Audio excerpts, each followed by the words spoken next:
Hello, and welcome to the after party at the end of the universe. All of our friends, guests, fellow astronauts, all that. We've made it. We made it to the end of the series. We're here to meet with you guys, hang out, do a little bit of chatting, see about how we feel about things, how we liked the game, things that we regretted along the way, all those fun discussions. As you remember, our party all got together at the end and made some wishes, birthed a whole new chunk of the universe, sent their adorable astral turtle off to be an adult turtle in the stars. But yeah, so no, we had a good run. Made it 20 some odd episodes. That's standard season 1 anime episode numbers. So good job, team. That was cool. But yeah, any thoughts along the way? Any parts you want to chat about? Mm, No thoughts, head empty. All right. Well, typical for, egg. for at least 3 of you, you had run through the pre-adventure, the Spelljammer Academy. You had met some friends along the way and picked up some enemies. There was, of course, Bosun Tardo, the gruff, angry kind of like sergeant that kind of drilled you around and made you do stuff, but did kind of like you. There was also, of course, Mr. Blip, the not robot, Robot. the auto gnome, Robots. and then Sierth, the illusionist who taught the spelljammers amongst you how to actually fly a ship. Somehow they succeeded. Somehow. But yeah, we also had let's see, there was Winston Ryback, who did not survive, unfortunately. That's my wish. There's my wish. I want Winston Ryback. You want Winston back? Was that part of your wish that Winston didn't die? Best damn chili round. I'm intrigued. He was effectively the ship's cook. You lost the frickin' cook? It was really not their fault. He was murdered by this one, Meekin Haverstance, a wizard who I guess had been not really blackmailed, but had like teamed up with a mercane, which is a spelljammer merchant of sorts, but like they deal in high-end magic and magic items. They're like a weird half-giant psychic race, and was going to he caused a lot of problems and was supposed to basically steal some stuff, and it was a mess. But he murdered Winston and then framed the party for it. So was there any way that we could have prevented Megan from doing that? From the murder part, no.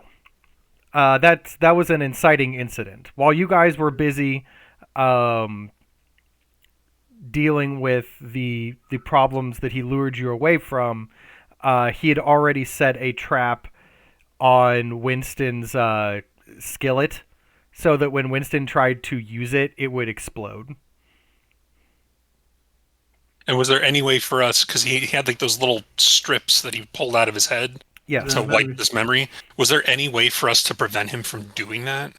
In order to, if any of your spellcasters had taken the Thought Strand cantrip and also had slightly better like psychic mind reading spells, you might have been able to do a little bit of extra work in that regard.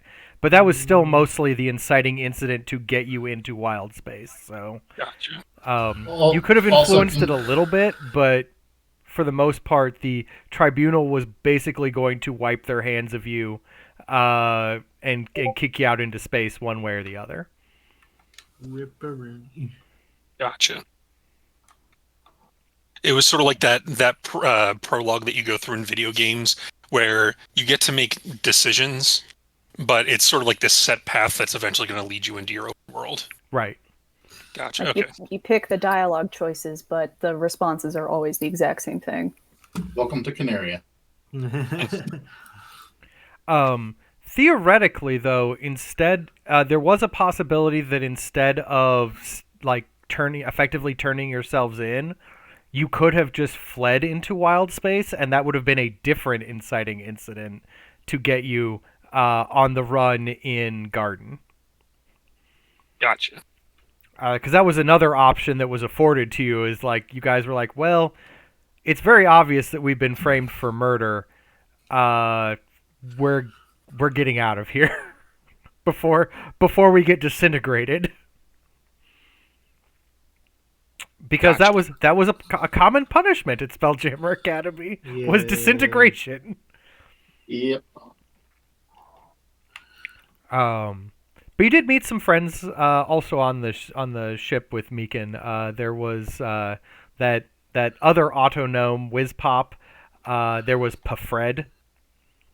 Remember Fred. You remember Pafred? Yeah, I kept trying to stick my hand through him. And then Cricklet, the Thrycreen. the Thrycreen, yeah. Who was the sassy Thrycreen. So the real question I have now is, did those two actually ever recover? Probably post your wish. Yeah.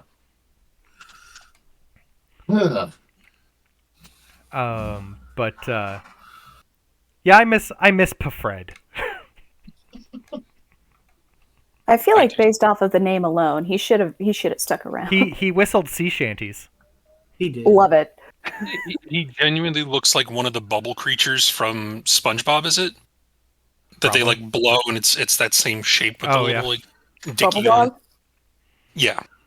Hell yeah. Nice.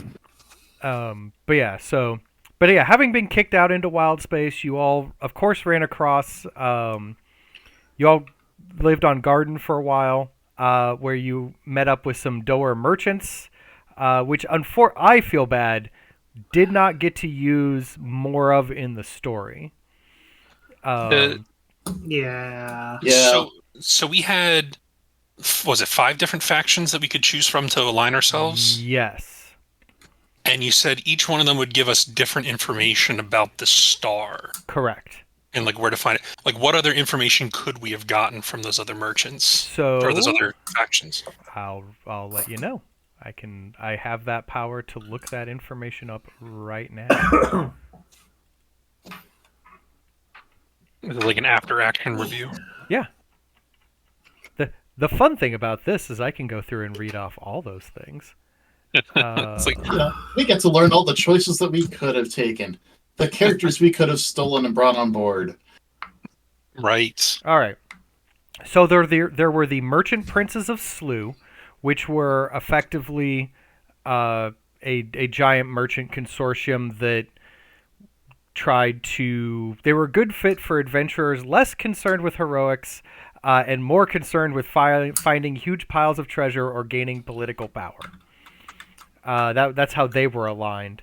And they know that the Fallen Star is somewhere in dragon territory. Undoubtedly, the dragons will be looking for it. The Great Sea is a territory of Lux the Red.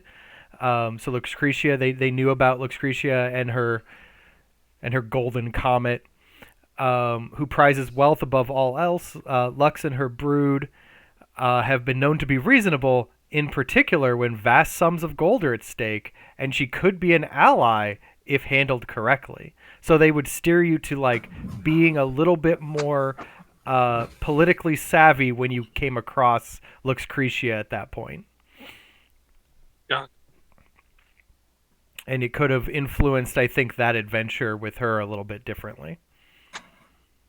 Or how you handled her daughter, Auraxis. Oh, yeah. I always got Luxcretia and Araxis mixed up. So Lux was the mom. Yes, Lux is the mom. Cool. Then there was the Conclave of the Celestial Unicorn. They were, of course, friendly to, your various druids, rangers, stuff like that.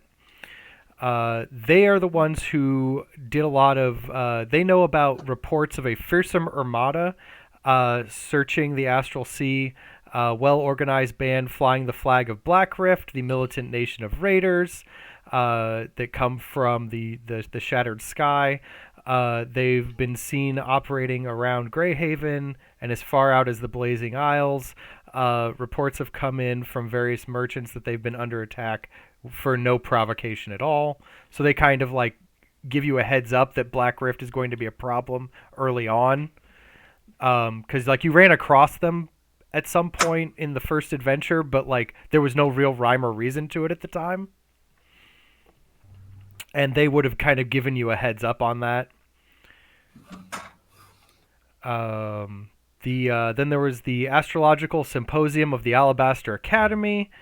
They knew that not only was there one astral compass, but there was in fact two astral compasses made and left. One of them in the material plane and one in the astral sea.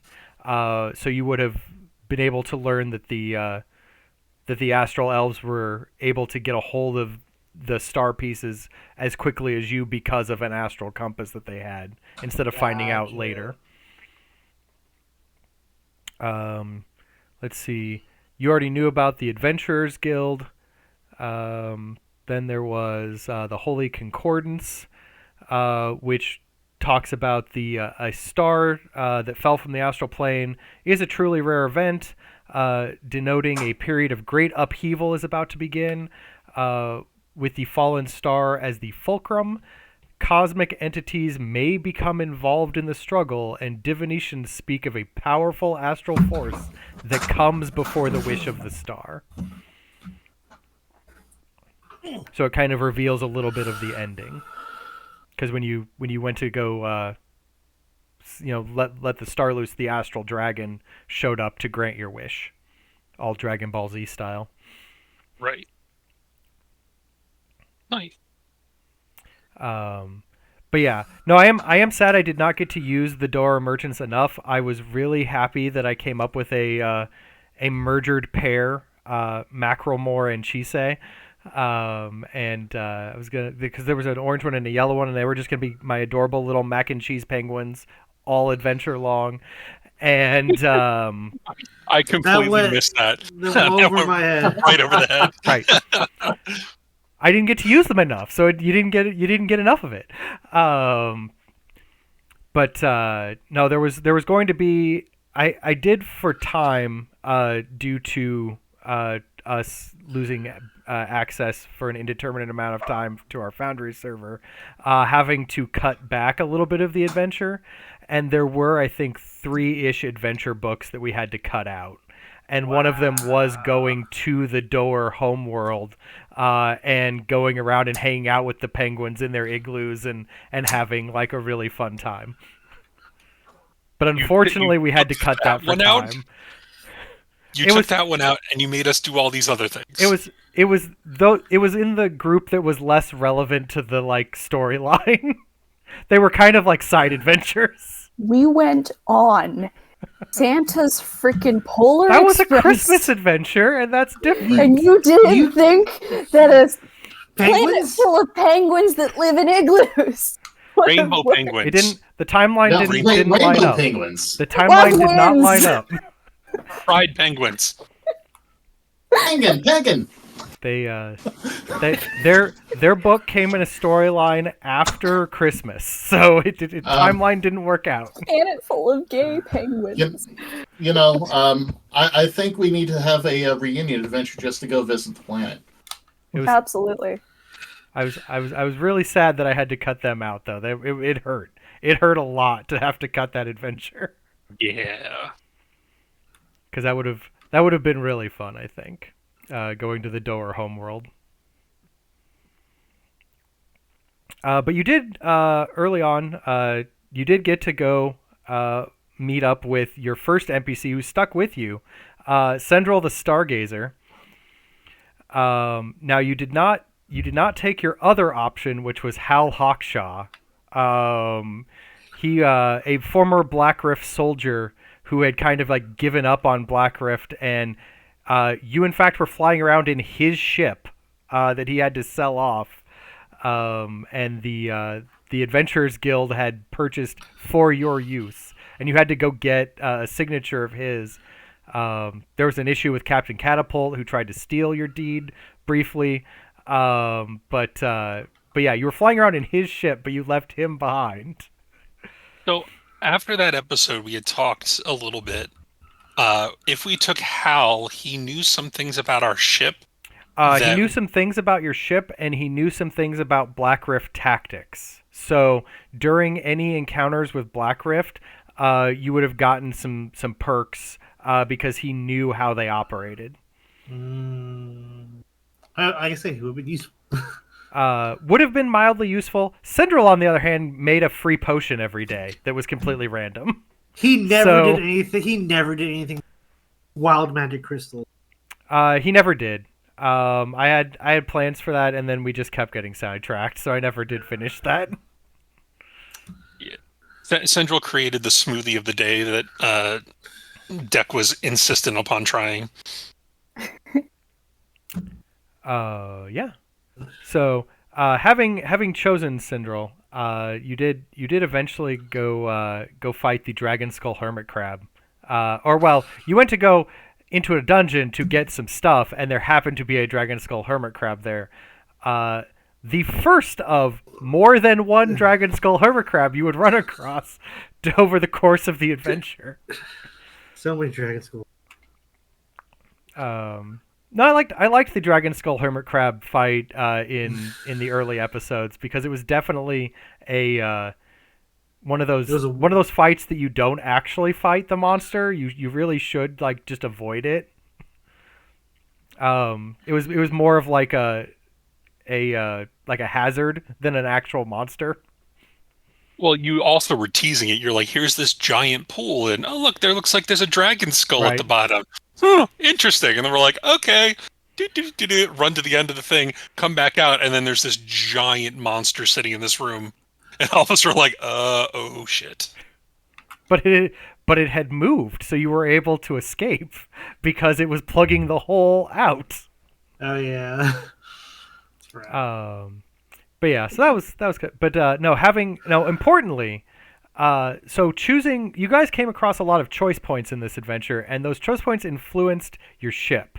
So having chosen Sindril, you did unlock Sindril's quarters, which is where he brewed his potions, which was a sticker that got added to your ship.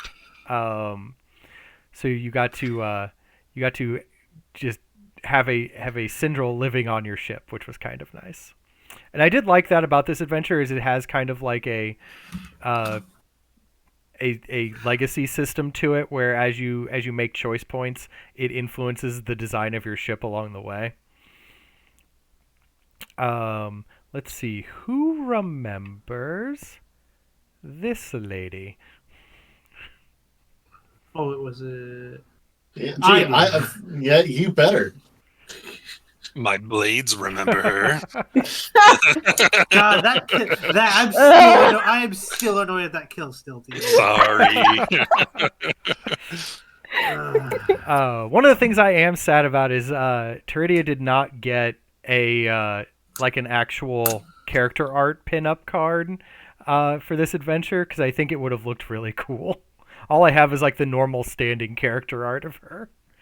But I do like her as a character. She was a good like minor boss that like kept wandering in on occasion. Yeah, and initially Victor and I were like, hey, let's interrogate them together, and then we tied them up, and we got some information out of one of the soldiers that was with her, and then we went on our little adventure, come out, and his throat is slit, and she's gone, and we're like, oh no, his tongue was cut out, wasn't it? Yeah. Oh yeah. Yeah, because he gave out secrets. I believe he. What's this? Like, I know what you're. She left a message. She left a message in his blood for you. Yeah. That's right. He is metal as fuck. Yeah, She was like, I know Yeah. what your ship looks like now. that's right. We should have killed her when we had the I chance. can identify your ship in a lineup.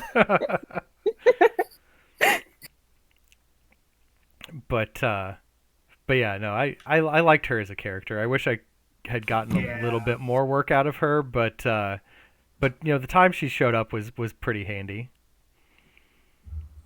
Yeah, you guys went to the Blazing Isles. You fought a giant lava dog, and you had your choices of getting the Steam Spirit or if you had followed the assassin who was on the island.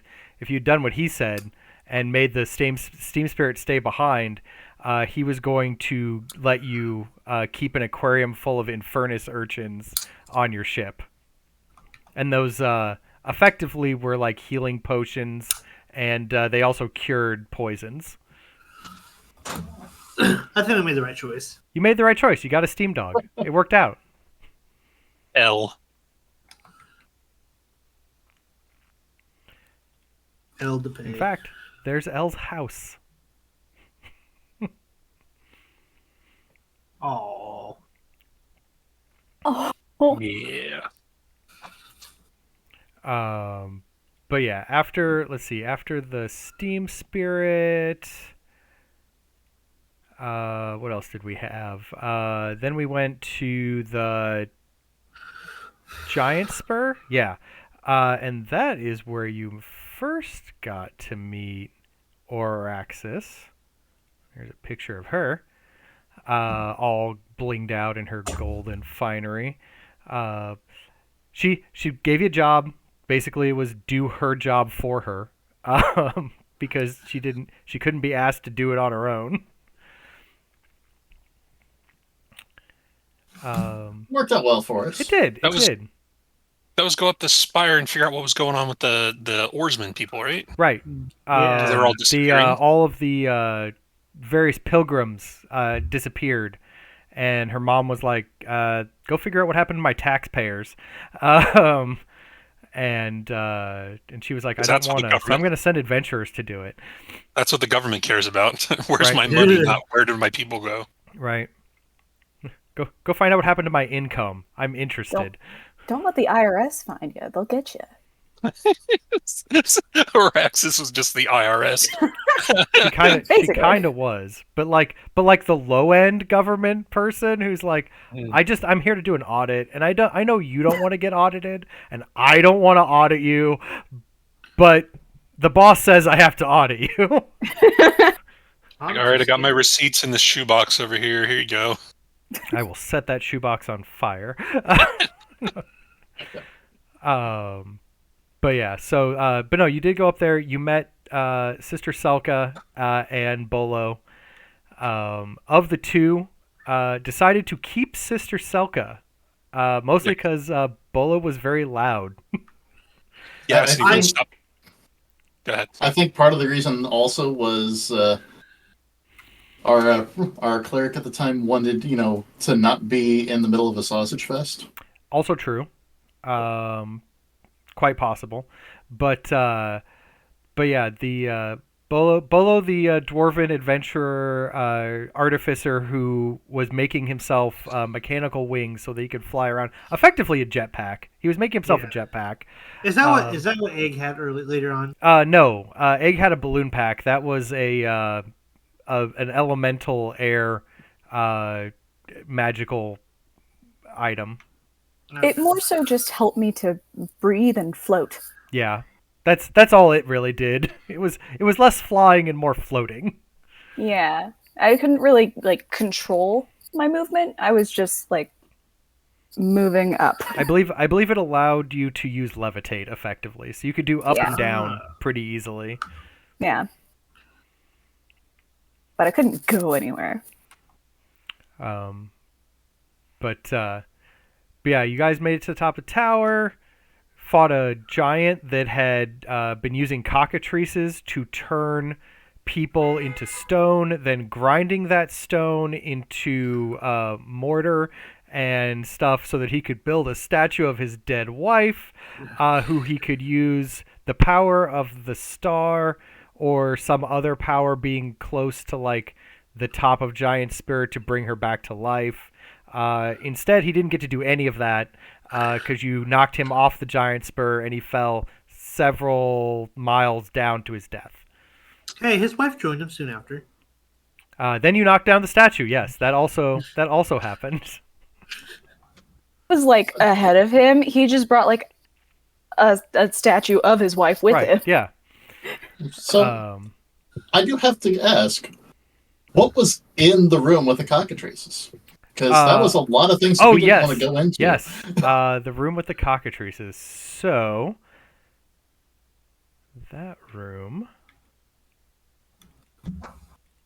Yeah, you guys looked in that room and were like, "There's a bunch of sleeping cockatrices in here. We don't want to go in here." And that's fair because you would have had to wake up the cockatrices, and you didn't want to do that.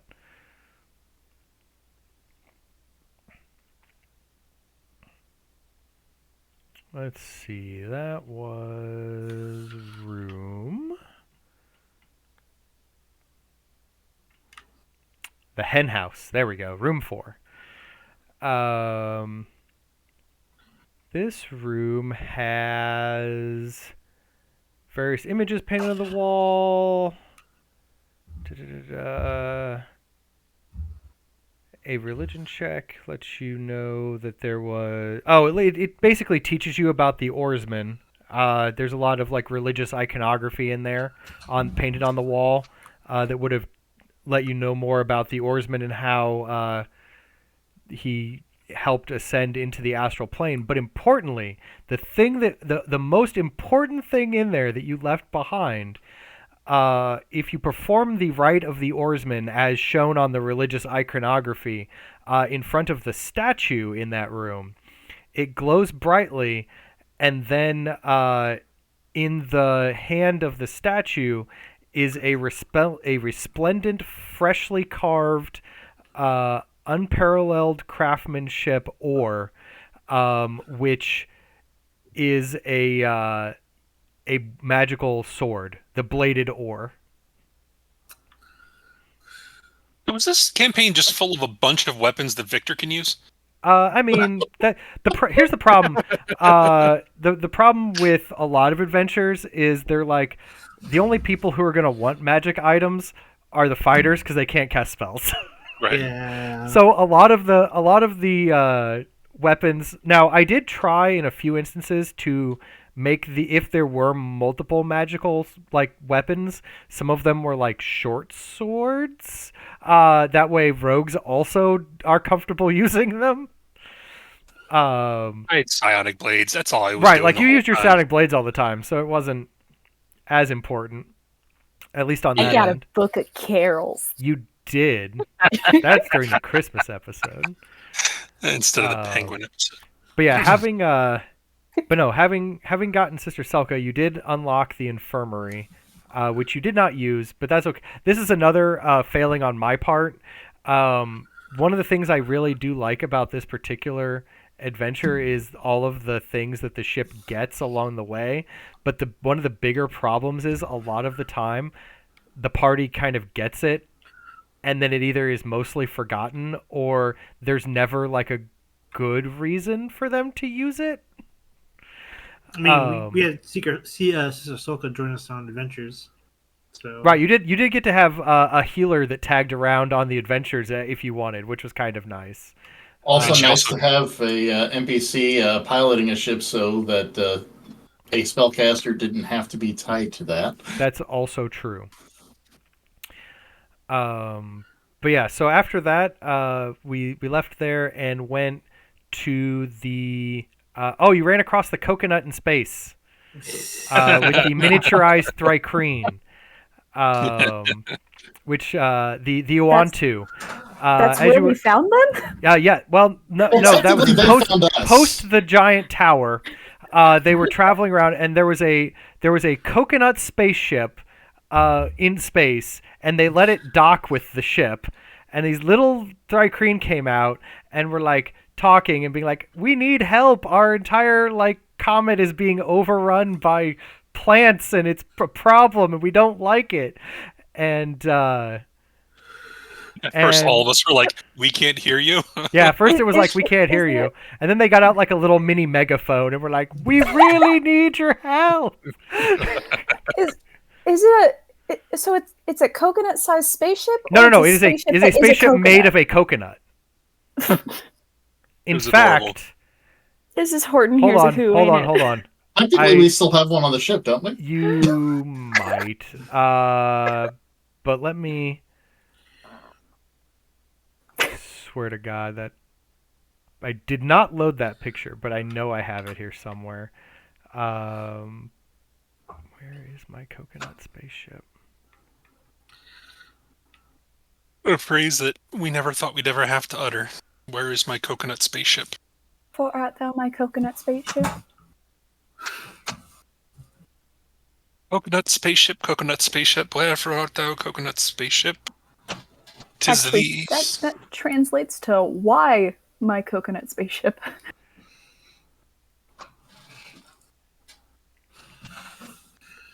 Why are thee Romeo? Here we go. Yeah, as in why Romeo? Why am I in love with Romeo of all people? Interesting. So why do you have to be Romeo? This is what happens when you go to Dolly and you type in, "I would like a coconut spaceship, please." I'd say, hold up a sec. I got stuck on the ad thing. Unless you're so did I. I did too. I got a little tiny corner image, but ad number 1 is done. Ad I'm number keeping. 2 starts. Yeah, advertisements. So we can pay for I've it. got number 3 of 6. We can't. Yeah, we can't get on the server. It looks like. You won't be able to get on the Foundry server. It's down. Any visuals you're gonna have to see in Twitch because I don't have access to the fun things right now. I don't think the server's been plugged. It's not currently constructed. It's currently in pieces. We can rebuild it. It's currently been diffused. But importantly, the party had run across a coconut spaceship flying through wild space, and inside of it a bunch of miniature Thrycreen insectile folk who desperately needed some help because the plant life on their island had gone haywire due to a piece of the fallen star lodging itself in a tree and causing some issues. Where did you get this art again? This is what happens when you open Dolly and be like, "Give me a coconut spaceship." Also what happens when you tell a kindergartner, "Draw me a coconut spaceship." Impeccable. It looks pretty sus. But yeah. So you guys, coconut spaceship, that was fun. Went back to the island, met the queen of the Oantu. And she was all like, "Please help me out." And you wandered off into the forest. That was our episode with our guest character, yes. My friend Sasha, who was playing a goblin who was very high on mushrooms the whole time. It was a Circle of the Spores druid. She was Circle of Spores druid, and her deal was that she had eaten some kind of space mushroom and accidentally teleported herself to this planet, and it kept her around here long enough until the effects of the drug wore off, and then she popped back home after the adventure. And that's how we introduce guest characters. They get high. Or they fall into rifts in a dungeon. Or that. Yeah. But anyway, so no, that was the thing. You did make it to the end. There was a druid that Gaius, who had been basically corrupted by the star and the ooze that had taken over the star's power and kept getting reincarnated over and over. You killed him 3 times over the course of the adventure? 3 or 4, yeah. At least once a night. But you could have remember when you got his little seed back afterwards. Yeah, his little seed core. You could have, instead of the Oantu colony, you could have kept the heart and grown it into basically a plant man that constantly grew fresh produce for you on your ship. Now, importantly, missed opportunity with the second chef. Now, importantly, No. you did choose the Owantu colony, which worked out better because that gave your ship regeneration. Because they went around and were like fixing up things on the ship, like little carpenter ants. Yeah, that was a little more valuable. Mm-hmm. Especially when the mask got turned into a tree later. So here's a picture of the Owantu colony as it had. Now this, if I remember correctly, the Owantu colony is the room that Egg ran into and then ran up the wall in when you found her. Yes. I don't think Egg was part of Owantu. No. When Egg arrived. When you guys were exploring a chunk of asteroid where you thought Crimson Kate's body was, and Egg was also there for other reasons, but had been left behind. And this is where Egg joins the adventure. I had a question as soon as I got in, and you were describing Crimson Kate's grave. And you guys never fully explained who Crimson Kate was or her significance to Egg, so I never got to ask. Oh, who buried her? That is a very important question that never got answered. I asked myself the same question. I was like, eh. She's got such an in-depth grave and such a significant story to that. How did that happen? So funny story. The adventure does not say at all who buried her.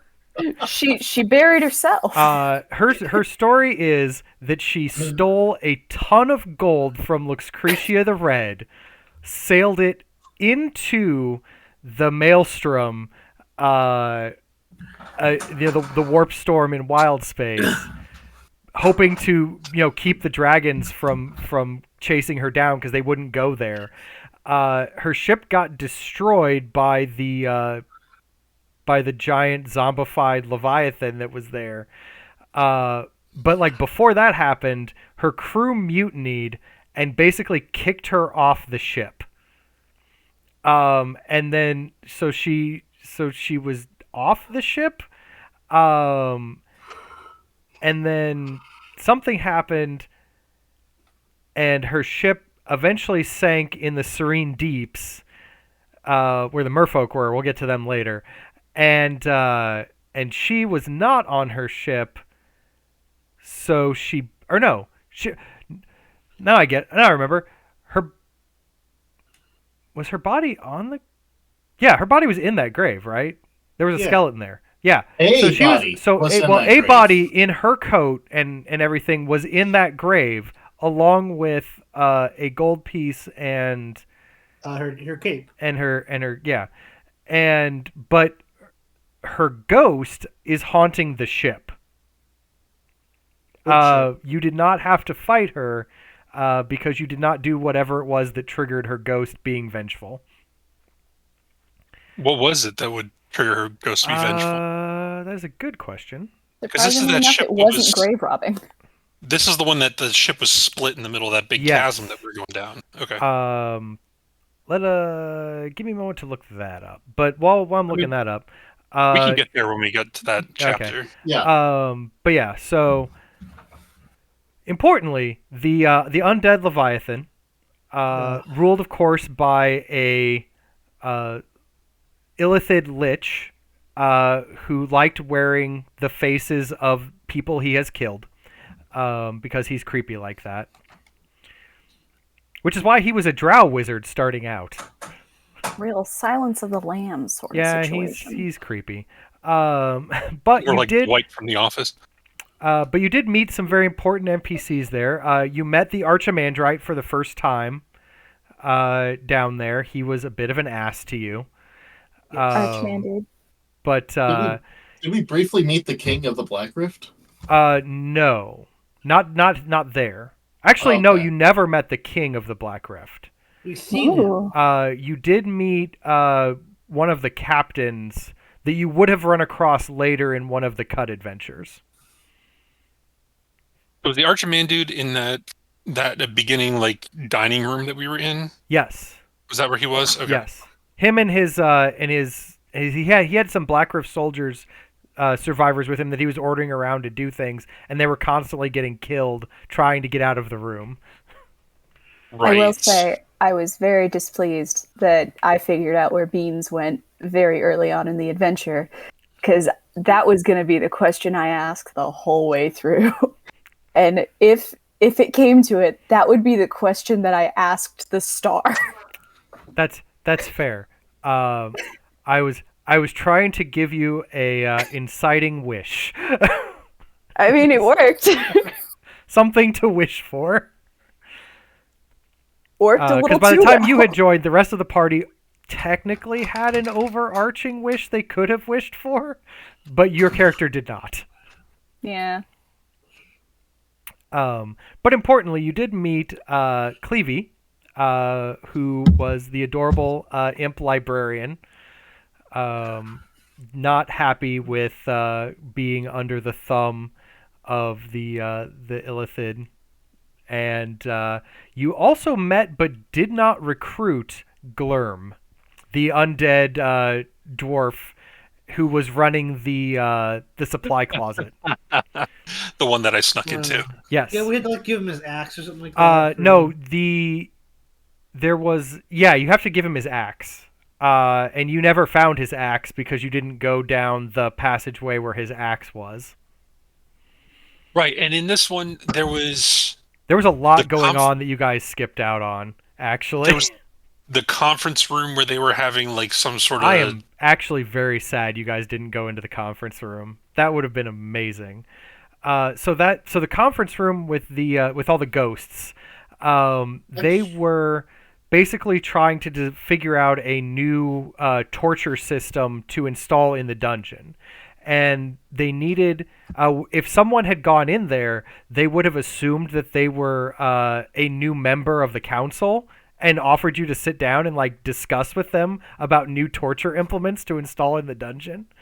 And at some point you would have had to make a decision, voting on. Hold on, let me bring that one up real quick. Where were my choices?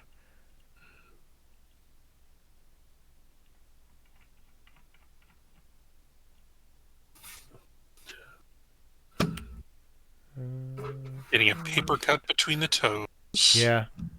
Yeah. See, all I'm thinking is that the true torture device was actually being here in we the go. meeting. So the choices were... We're getting a hangnail. All right, so next item on the agenda, a new torture pit. We currently have two propositions, fire baths or snake coffins. That's something I'm not voting for. Too cliche. You could have made that argument, in fact, and you could have offered a third option. And then there would have been a voting system, and based on how there was an entire like social... dynamic role system to figure out how many of the members on the council you could get on your side, and if you did a really bad job, they would expel you to that void room that you had opened and looked in briefly. That was all dark and oxygenless. Yeah, glad we didn't try that because we all would have died in a void room. Yeah. But yeah, no, the council chamber room was rather entertaining. I'm now upset that I missed that opportunity because I just thought of a brilliant suggestion: just a completely dark room where you're just in there, you can't see anything, and it's just this noise.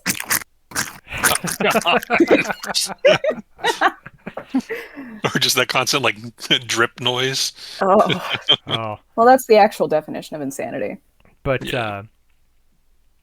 yeah, so no, that was a fun wander through the guts of an undead Leviathan, and Egg got her brother.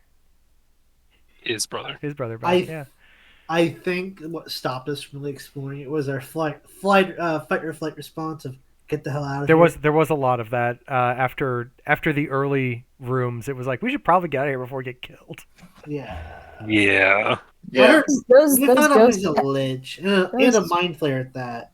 Those ghost dancers packed a mean punch. They did, and you got measured for coffins. Well, some of you did. Oh right, I forgot about that.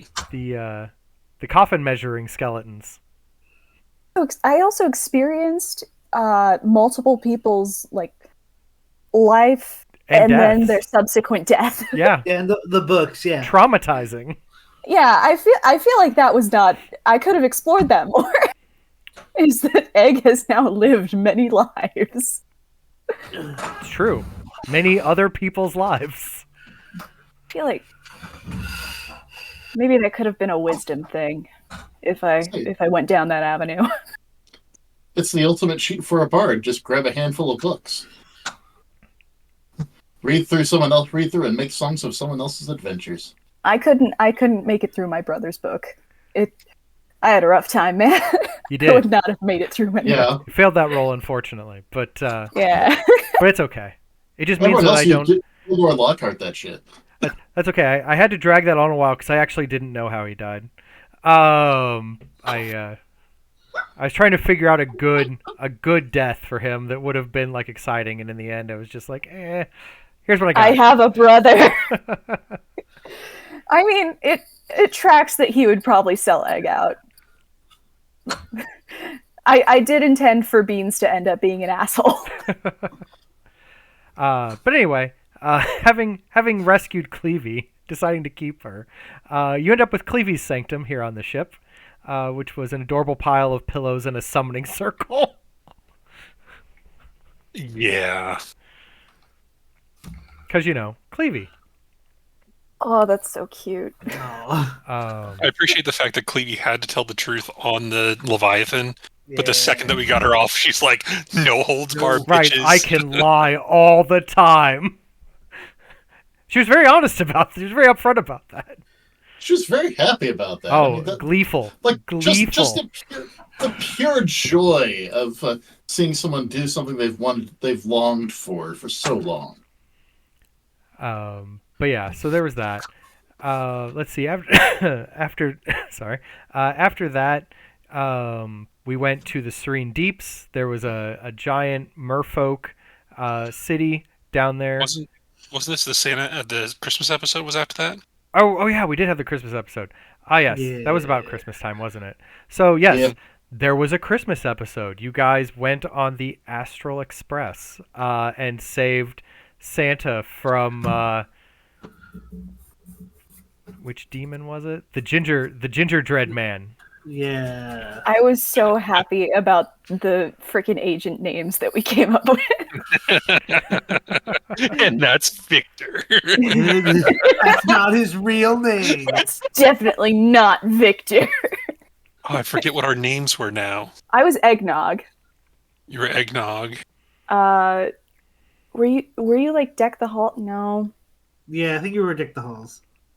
You guys, you were trying to call me Rethomir. Yeah, that's right. Rethomir was a thing. Rethomir, and I wasn't having any of it, but I was like, fine, whatever, let's go.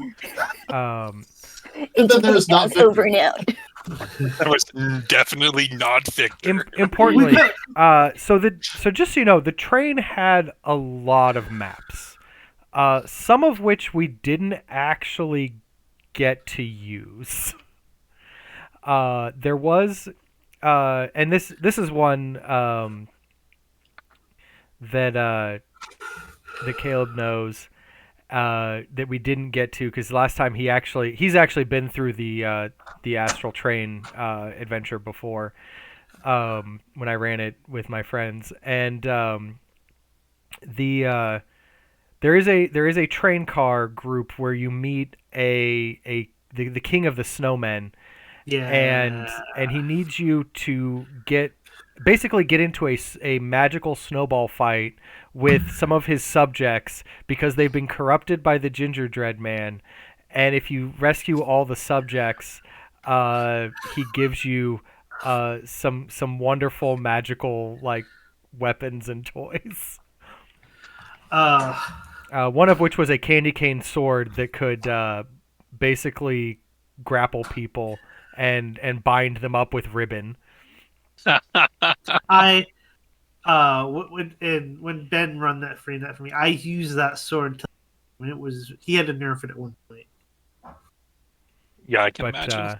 Here's the map with the Snow King.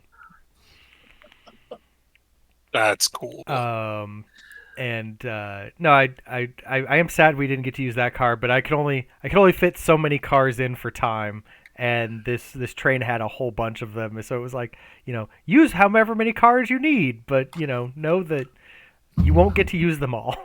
I mean, the stuffed animal, like the giant owl bear stuffed animal, was pretty damn cool. I love the stuffed animal car. That's one of my favorites. I was so pleased with that one.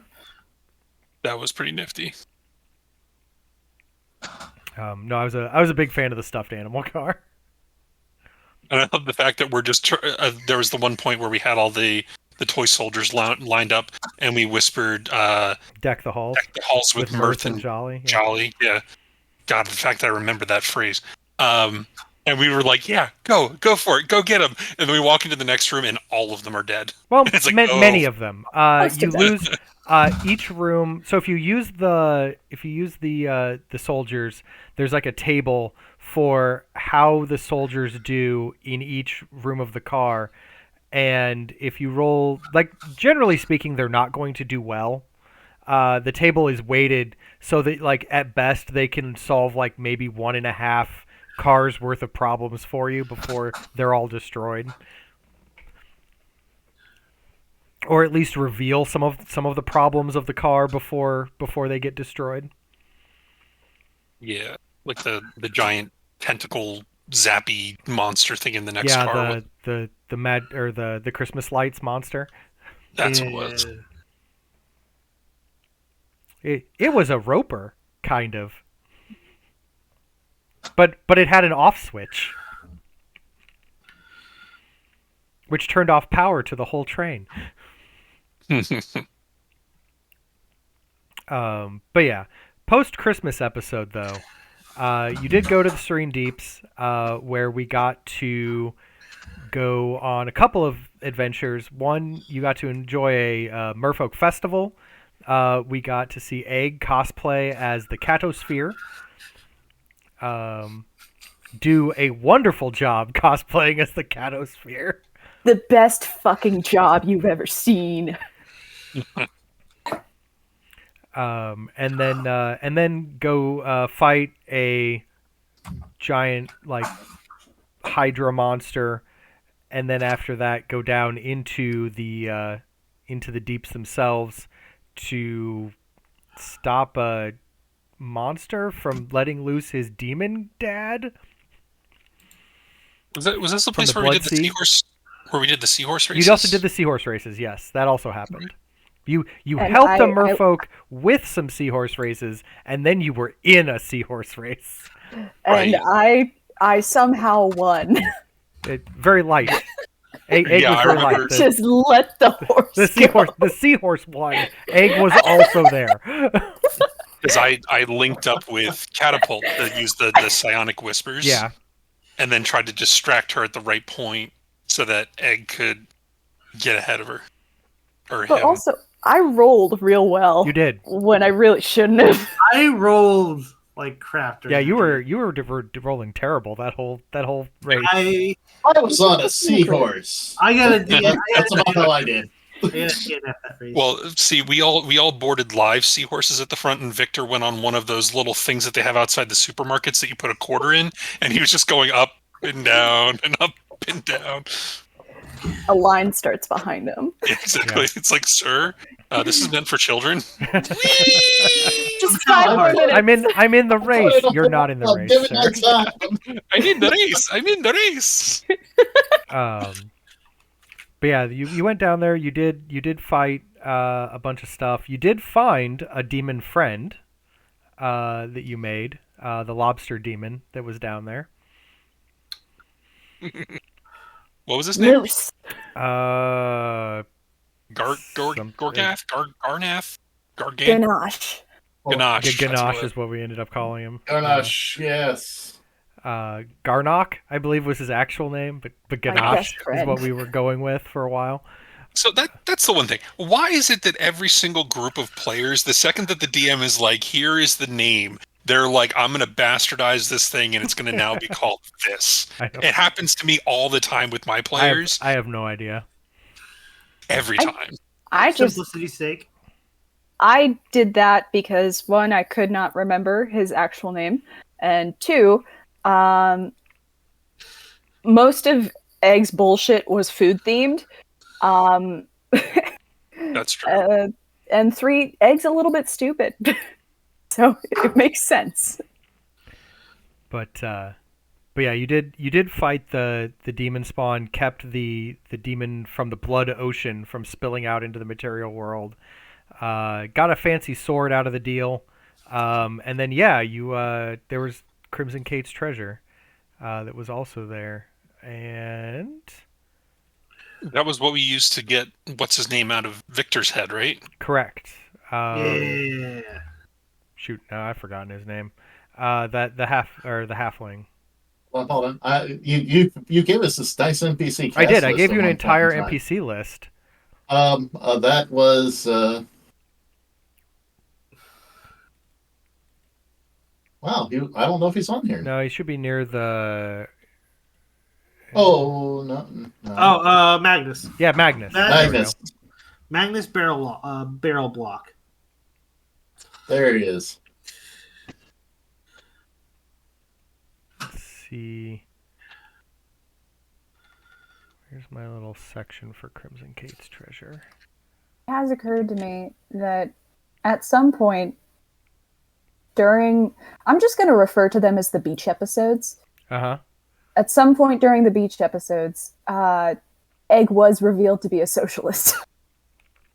Oh. Oh, yeah. And was somehow very philosophically present. Egg matured that day. The day that Kitten became a cat.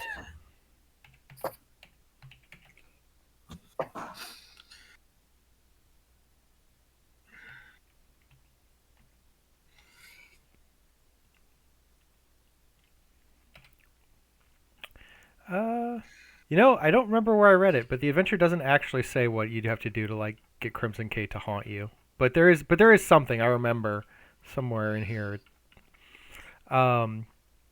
Nicely. Buy her a drink first. Yeah. But Go up without robbing her grave. Hey, come here often. I haunt here. This is what I do. You could. In the end, she'll just ghost you. But importantly, you did manage to get the sea spa added to your ship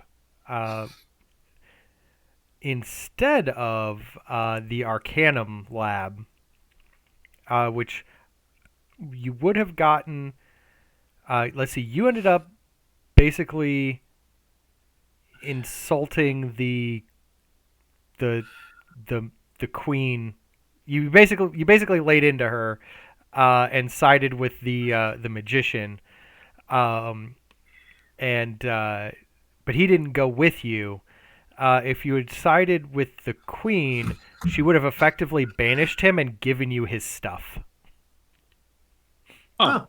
Would his stuff have been of any benefit? It would have been helpful with some magic research stuff that Syndrome wouldn't have been able to help with. Honestly, neither of these things would have. The sea spa did not get used very often either, but it was late stage adventure. Not a lot of stuff on the ship got used, and honestly, that's more on me for not involving it as much as I probably should have. I mean, that's where my horse lived. It is where you did need somewhere to keep your horse. Your seahorse, and the sea spa was a place to do that. He was an integral member of the crew. So there's the sea spa sticker for the ship. More so than the void bill. I think it was also a Crumb product. was very important. It was also like a product of how we structured our time here, where we would go through the adventure and then we're back on the ship. We'll end here, and then we pick up the next time after a long rest. In like a live play game, you would have more time to have downtime moments exploring the ship and doing stuff on the ship. You see the sacrifices we do for you, Twitch community and YouTube. But yeah, so after that though, you went and hung out with your good friend Auraxis again. She had a problem. The problem was her brother. And you guys were going to solve that problem for her by, I don't know, unionizing some kobolds. Don't forget disguising ourselves as kobolds. Yeah. Briefly disguising yourselves as kobolds to unionize some I did that. I wasn't very good, but nobody looked twice. But you thought you were fantastic. Right. I believe in myself. But no, you guys spent some time in the court of Luxcretia. Did not fight Captain Catapult, who was in the court as well, dressed up as the cat folk that was there causing lots of weird social problems. You guys mostly talked to him once and then immediately noped off from him for the rest of that social encounter. Wait, was I the one? Wow. I think we were suspicious of that too, but never actually. Yes, he was in disguise.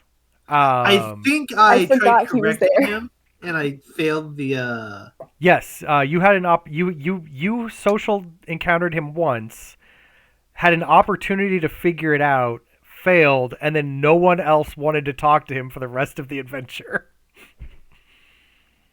In all fairness, no one liked Captain Catapult. I mean, that's the whole point of Captain Catapult. I mean, if you gave Egg just one conversation with him, I would have been able to dumb him down. Egg did not go up to talk to him.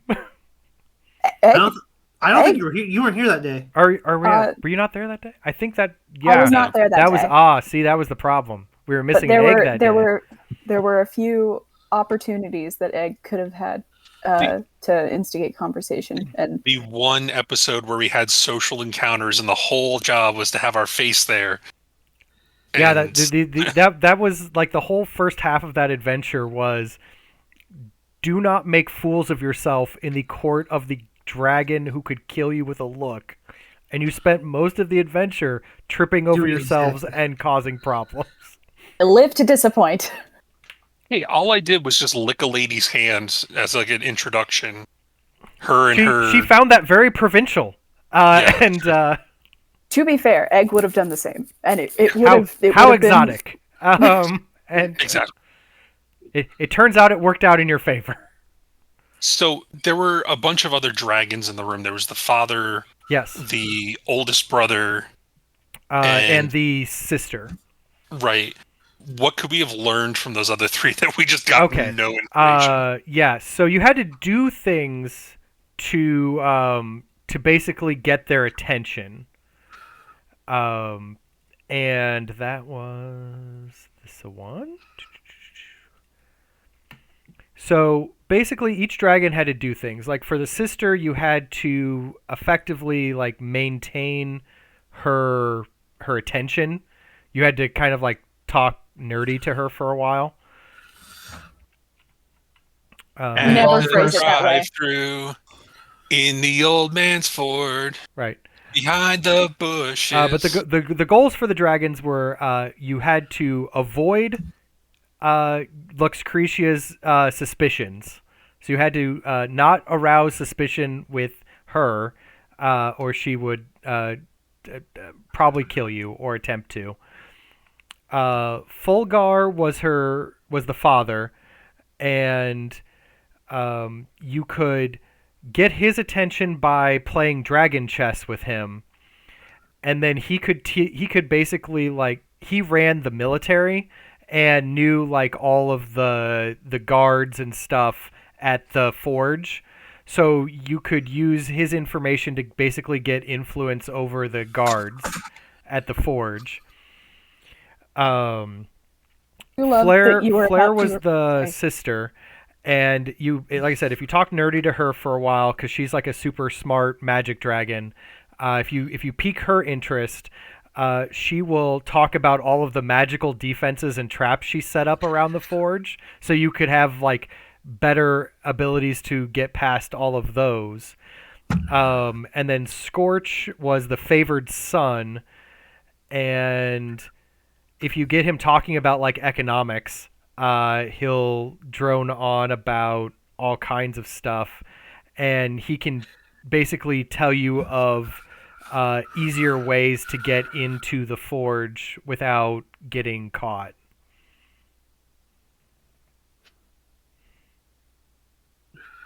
I do love that you were wrong people for all missions. Yes. I love that you were about to use the word teach when talking about the dad, because that just I really hoped that you were gonna be like, he can teach you like a father would. Like a dragon father would. Yeah. Here I was going to say, unfortunately, that father is Peter Griffin. Throw the proverbial fireball. See, what you do is you open your mouth and you breathe fire over everything, and then you win. That's how this game is played. Next thing you go, shut up, Meg. Looks directly at Auraxis. And no. Thanks, Dad. But instead, we asked where were the kobolds that are working on the castle right now. Right.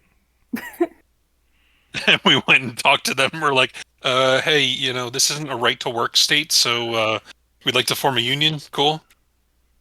Give us your manifesto. We don't have dental. You did cause a kobold uprising, which was kind of fun. What do we want? Healthcare. When do we want it? Now. Healthcare. Aren't you all on fire? That's why we want it. There are dragons. We work for dragons. We need all the healthcare we can get. I know we never got to fight the brother who owned the forge. Was he wearing full plate? He was. So it's Dragon Forge plate, which is a form of full plate, but not full plate that you could wear. Because as you look at it, it is in the shape of a dragon. Not if we polymorph. I mean, I guess if you polymorphed into a dragon. I did have a polymorph spell. Oh my. I had access to one, I think, at one point. No, actually, you could have fought him, but I think for time we socialed him out of the fight instead. But you could, if we had enough time to do a real dragon fight, we could have probably done a real dragon fight. And we got the real treasure along the way. Yes. Yes, you did. You got the dragon cannon. And the astral turtle. But importantly, for some of you, the dragon cannon. Oh yeah, that too. My heart goes out to you. No, wasn't Crumb the Void Gull? Crumb is the Void Gull. Yeah. I was so happy. The astral turtle, heretofore known by my party as Keith. For reasons I cannot begin to understand. We're gonna use the purchase a star program. It was NASA. We're gonna name one Keith.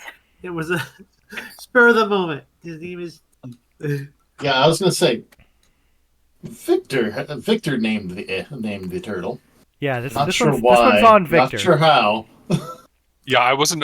So I missed it. I missed the session, and I come back and I'm like, "Oh, it's the astral turtle. Cool, awesome." And you're like, "Yeah, his name's Keith," and I'm like, "Who the fuck named him Keith?" The reasoning behind why I named Crumb. Does he look like Salacious B. Crumb? You introduced this character that everybody else decided was super annoying. Well, see, you missed out. They've had poor experiences with Void Gulls before. They almost got us murdered. They were trying to hide from the Black Rift in like a fog bank around the Blazing Isles, and a flock of Void Gulls like really almost gave them away. And they had to like shoo them off the ship quietly, which is not something you do with void gulls. They don't do anything quietly. I think how Even it works still. is make like a cobra. Oh yes. You introduced this character that everybody hated, and I decided, okay, what's the most annoying thing about food? Crumbs. And Crumb was born. Yes. Now you. Also, void gulls just look really disgusting. Like weird rotisserie chickens. Oh, they still being were. polite. That is a thing. They do not look great. It looked like if a seagull was in the burn unit. Twice. Don't talk about Crumb that way, all right? He's beautiful to me. If I was alone with Crumb for a second, that bird would have been dead. This is why I made a freaking Crumb Baby Bjorn. Crumb Bjorn. That sounds like a piece of furniture from IKEA. That's the Crumb Bjorn? It's like a futon. Yeah, exactly. Crumb Bjorn. Oh, where did I put the art of the void gull? There's an excessive amount of E's with dots over them. The umlauts.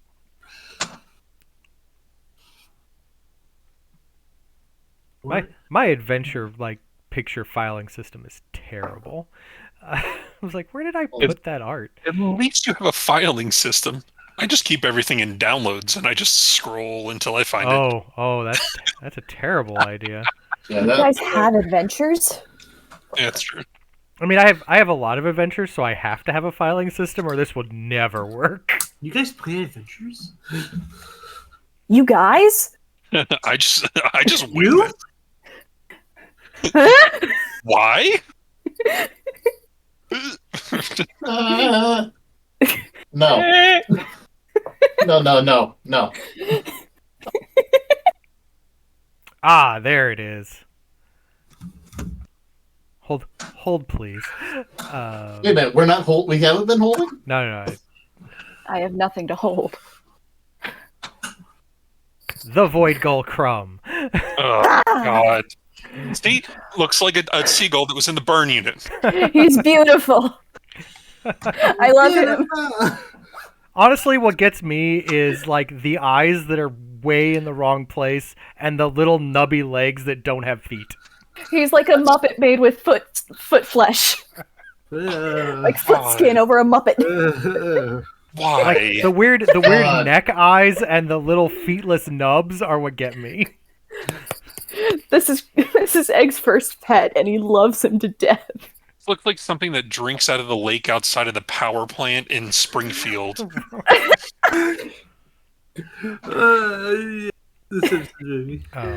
But yeah, void gulls, love them, My boy. hate them, whatever. Egg owns one. Mostly hate them. Owns. Until it finds a way to break free. I want to break free. Now, importantly, post getting kicked off the Golden Soul meteor for causing Kobold unionization efforts. Oh yeah. You and getting Auraxis grounded for trying to overthrow her brother. So Took who kind ended, of up, bad for that. who ended up running the forge after that? Was it still Scorch. her brother? It was Remember the older favorite brother got the forge, Scorch. Oh, okay. Because he's the favored son, got not the these forge and the loser divorce. kids. I was going to say, Araxis got herself grounded. It's true. She did get herself grounded. She thought things would go differently, and they did not. Hey, look at what I said. We got a dragon cannon. She's like, I'll have my minions kill my brother, and then my mom will reward me, right? That's not how this works. That's not how any of this works. Egg also got like a Lord sick Traxxas, mask. part white dragon as well? Do what? Wasn't Lord Traxxas part white dragon as well? She is not part white dragon, but yes, that was something that you had noticed early on, was that she had like a weird blemish of white scales that she had been covering up by jewelry. and it is basically she has like a weird birthmark, and her family treats her lesser because of it. Oh. The deformed ones don't deserve weirdly our enough, love. like Auraxis's tale is actually kind of tragic all the way through, but she's also just really bossy to the parties, so most people don't really think about it. It's a hurt people. She wants Right. somebody to control, so Pretty much. yeah. But I got a cool mask out of it. You did get a cool God. dragon mask out of it. Woo! And I didn't take that off, and I can't remember if it got. It did not used break. up. I saved it. Yeah, it was saved from being destroyed. So I still have it. Let's see. Then you guys went to the library, the infinite library, and I never got to enroll. never- The Crab Council. the crab council. You guys got to talk to the crabs. You have crabs mean something very different at this academy. in a different game, I mentioned the Crab Council to someone else, and now I have a friend who's using the artwork. Oh, because I gave him the artwork. Yeah. I showed him well, this is mine now. This is going to be this because it's for a pirate campaign someone's running. So It's beautiful. It is truly. So I was trying to find a good council map, in my map collection, and that map is like there is a normal version of that sans crabs.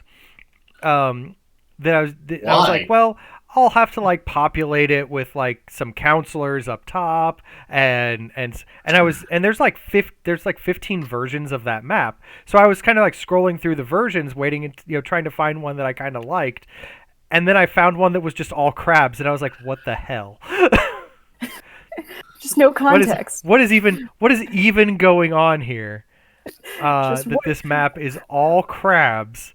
What's the story that prompts this? And I was like, nope, this is what runs the school now. This entire collection of crabs run this school. I've decided that this is what's happening. I love that we had to appeal to the crabs. You did. You had to appeal to the Crab Council to get access to the library. It's just we need to impress these crabs. I need this crab to know how good I can play my violin.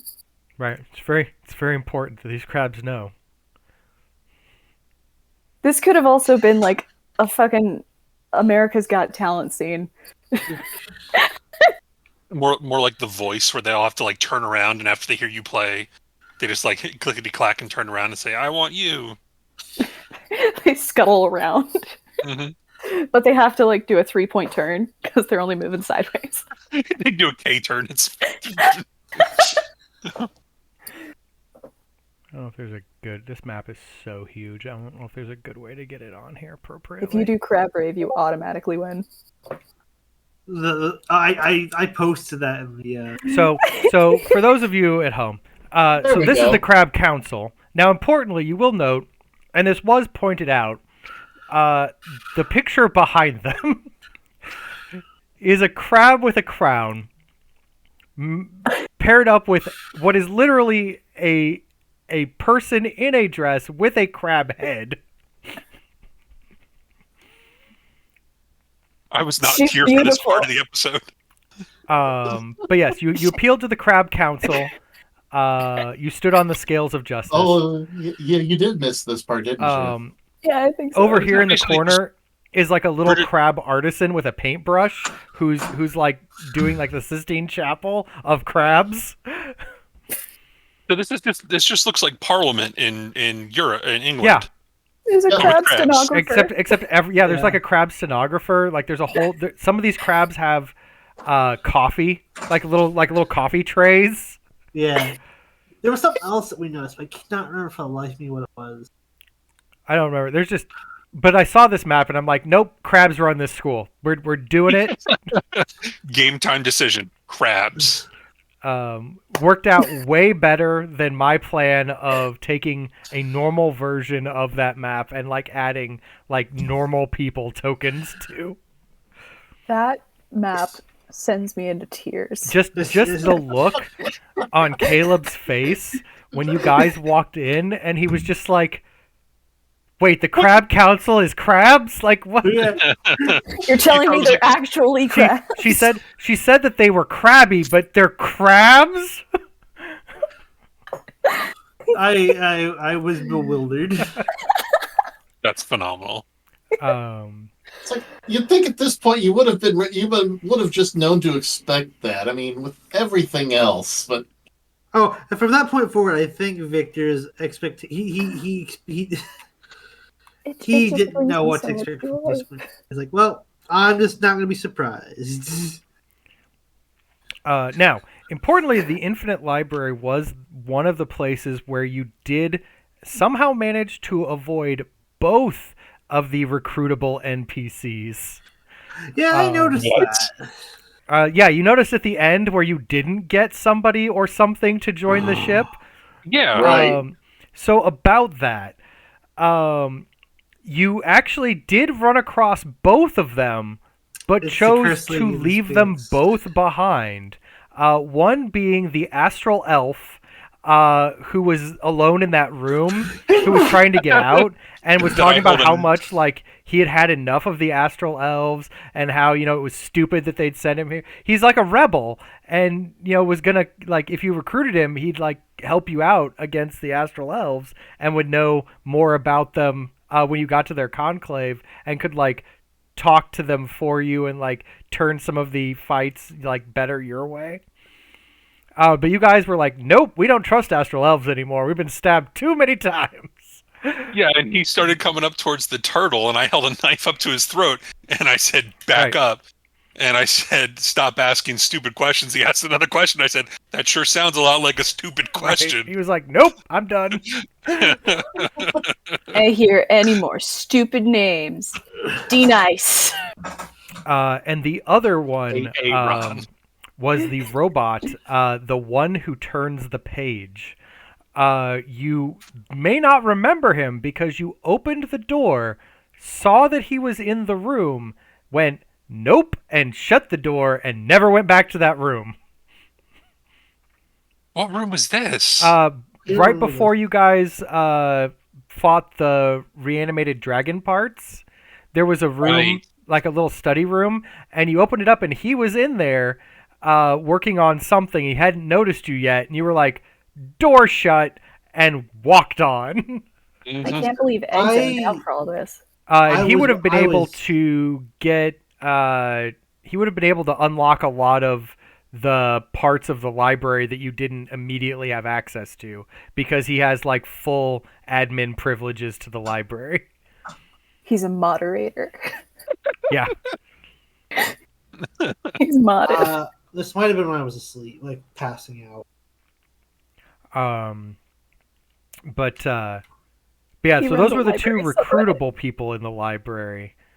Let's see. Of note, there was also that one crab wizard you ran into, who wanted you to move like some little method things, or like little Simulacrums? Yeah, some simulacrums or whatever, through a maze to see if she could get her experiment to work, and the ones that didn't succeed she just tossed in the furnace. And then there was the curse eater, Ibiza. So, or what would have happened if we waited there until she turned into a full demon? And she would have destroyed the library completely. Yeah. We consulted with Clevie, and Clevie said, yeah, we should probably dip. She would have completely destroyed the library. I mean, presumably that's what went down. And then you all would have like been kicked out the warp hole, but like there just wouldn't have been a library to go back to, because because it would have been completely destroyed. Well, in No, our it's defense, still we didn't leave much of a library left. That is also true. You turned off the power holding everything together. What you left behind was a large mess of This sounded like not our problem. or extra dimensional spaces folding out and collapsing upon themselves, making an infinite pile of books. Yeah, we left behind a that big would take like problem. forever to resort. They pay people to do that. It's fine. They have robots for that. Scholars pay your that's salary. that's what I was say. That's what the robots were Yeah, for. they have robots It'll for be fine. that. It'll be fine. Yeah. I'm sure there's something in the forbidden section that'll cover that. We're good. That's forbidden. Yeah, it's forbidden. Yeah. It's better Bolton. Importantly, though, there was in fact the astral turtle, who did a lot of interesting things along the way. There was an entire table of things that happen when the astral turtle gets excited. He causes magical effects to happen. Ow. I'm blue.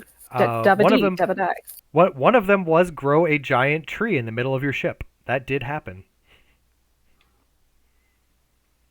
And then we promptly recarved the staff. Staff. The mast. Yeah. Yes. Luckily, you had miniaturized Thrycreen carpenter ants to solve for that. And what sound does the astral turtle make again? Wop. He's the fourth Hanson brother. Wop. Wop. The adorable astral turtle known affectionately as Keith. Keith Whopperton. Mm-hmm. Keith Starr as opposed to Keith Moon. Please, Mr. Whopperton is my father. Call me Keith. Keith Starr. That's good. Keith is mayonnaise and instrument. Keith will live on in our hearts. But yeah, having left the astral library in a state of disarray, you did find a map that took you would have if we had not cut them for time to 3 different places before taking you to the end of the universe. One of which being the door, homeworld, and then you fought the Archimandrite and his giant floating turtle city. Curiosity. You blew a lot of holes in that turtle city. What were the other 2 places we missed out on? All right, places you missed. Let me get back into it here. Also, there's something else we did before we found Keith Richards. What? Captain Catapult. Oh yes, they were fighting Captain Catapult yet again. Because now sadly, I am a little sad that I didn't get to use them enough. But early on in your first foray against Captain Catapult, he did have 3 powder monkey minions, which are elemental monkeys that cause explosions. They're basically made of gunpowder, and I didn't have enough opportunities to use them throughout the rest of the adventure, and I am a little sad about that. So we encountered them when we first got the ship, right? Because one of them almost killed me. Yes. Yeah, I think my favorite moment from the whole campaign was that battle against Catapult and throwing the belt on him and sending him into space. And you're like, okay, he's going to go ahead and reach, dexterity saving throw. He's successful. And No. Ed goes, but was he though? And made a reroll. But what if he wasn't? I think that was definitely a group effort because I think both Egg and Rathmir had a thing against him at that point. Right, I think Egg did, what was it, cutting words? Yeah. And then Rathmir did the omen. And then ultimately it was like, okay, bye, Catapult. And then Victor used the cannon. I used my action surge before. But no, the first stop you would have gone to that we skipped was a like lush verdant planet that's being slowly taken over by demons, and you would have fought the Admiral of Black Rift again, which there's his picture for those who've forgotten what he looks like. And saved the nature spirit. Yes, the nature spirit there, which looks all cool and like unicorny. Whoa! Which That's would have been fun. I will admit. Princess Mononoke moment. And you could have either gotten some kind of like enhanced sail system, or a plant-based anchor that like did something for you. Something suggestive? No, because you can't just leave it at that. It would have done something for here, you. It's really doing something for you. Let me go find the legacy sticker for it here real quick. Let's see. The Anchor of the Velethu, which is the elemental anchor. A gift from the spirit, this hand-carved wooden idol of the nature spirit causes plants to swiftly grow around it and produce a helpful item. Once on the ship, the shrine produces an anchor of living wood connected by strong vines. Let's see, what can the living anchor do? I think one of the reasons I skipped this is it wasn't as useful to you guys. You could use it arguably as a weapon. It has an AC and hit points and can be used to pluck things from wild space while you're moving around. It can like grapple things. Oh. But that's about it for the living anchor. And the other one's like some kind of enchanted sail that wasn't very cool either. Like once we got to this part, some of the add-ons were less exciting. But that was that adventure. Then we would have gone to a far realm area where you could have picked up a dragonfire furnace or a scrying pool, both of which would have helped the ship out in various ways. Dragonfire furnace. Oh, this is where like the little shard creatures come from too. Here, let me. They actually looked kind of cool. Little crystalline shard creatures. I think you could have like picked one up as a pet or something. Porygon. That's a much more acceptable pet. Porygon 2. Electric Boogaloo. Yeah, they come in various colors and forms. Porygon in space. Right. But that one looks like Nidorino. I would rather have these Porygon than the Gorygon that Egg ended up keeping. Than the Crumb. Onyx. But and then of course the third adventure would have taken you to the Dora homeworld. Let's see. Yeah, let me see. The LGBTQ parents. Good character cards for them. The Pride Planet. Pride Penguin Planet. Let's see. They could have given you a frozen kiln. Yeah, you got me. That helps cooking and creates volatile shards that you can explode things with. You could like throw them as grenades, effectively. Shards of exploding ice. Or a magical wind chime that gives like minor basically gives you like a +2 to your armor class and dex saving throws for an amount of time, or grants bardic inspiration dice to people. Wind chime would have been nice.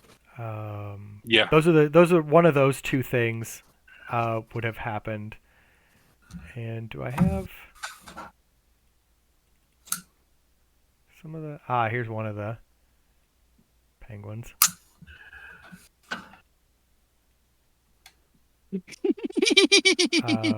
And it's I love them. And it's pet. See this penguin soon in the Mario movie.